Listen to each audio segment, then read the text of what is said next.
Well, the general philosophy course consists of 8 topics. And those topics are all pretty central in epistemology and metaphysics. Epistemology, the theory of knowledge, what can we know, how can we know it? Metaphysics, what is the nature of things? More importantly, in a way, general philosophy illustrates to you how philosophy is done.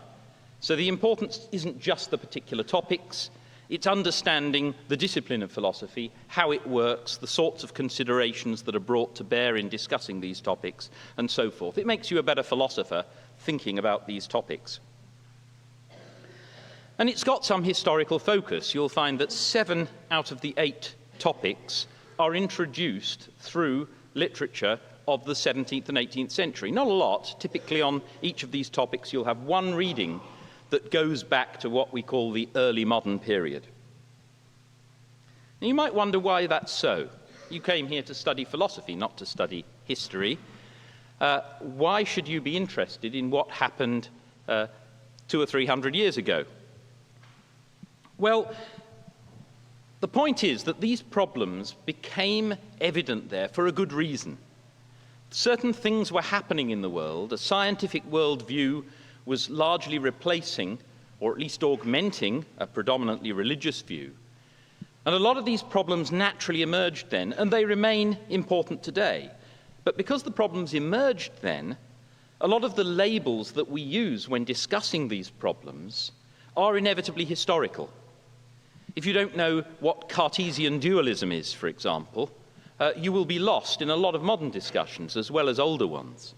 So you need to know something about what Descartes said, not necessarily because the way he said it was remains particularly important today. It's not that we now are going to take his arguments as the last word, but because the discussions today still reflect the language of the past in some ways, you need to know that.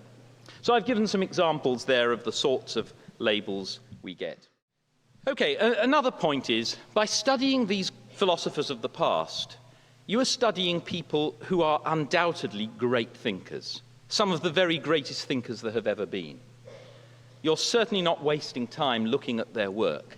There are still plenty of insights to be gleaned from them.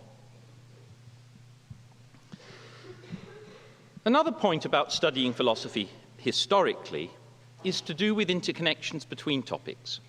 If you just study topics in isolation, it's all too easy to view them just as separate things that you can pick and mix. But philosophical ideas aren't normally like that. They have very deep connections. Taking a view on one particular position may well commit you to a view on another.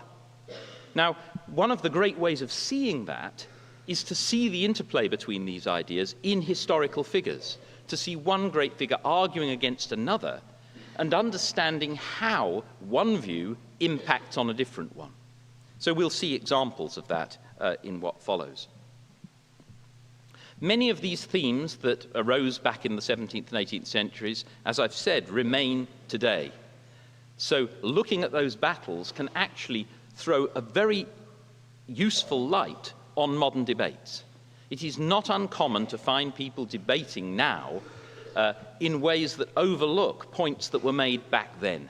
And if you know about that history, you are able to find points that were made that remain valid. Again, looking at things with a historical perspective can prevent our getting blinkered by what happen to be the concerns of today. So there are all sorts of good reasons for getting some historical perspective in philosophy.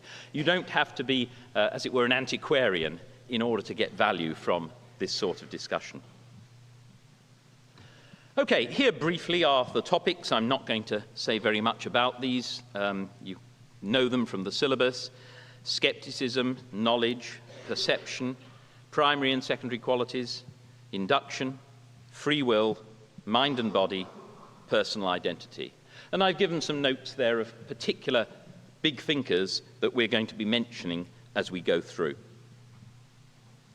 So in this lecture and the next, I'm basically focusing on an historical perspective which I hope will enable you to see how all these different topics tie together, why they arose when they did, why they were so important, and why many of them remain important.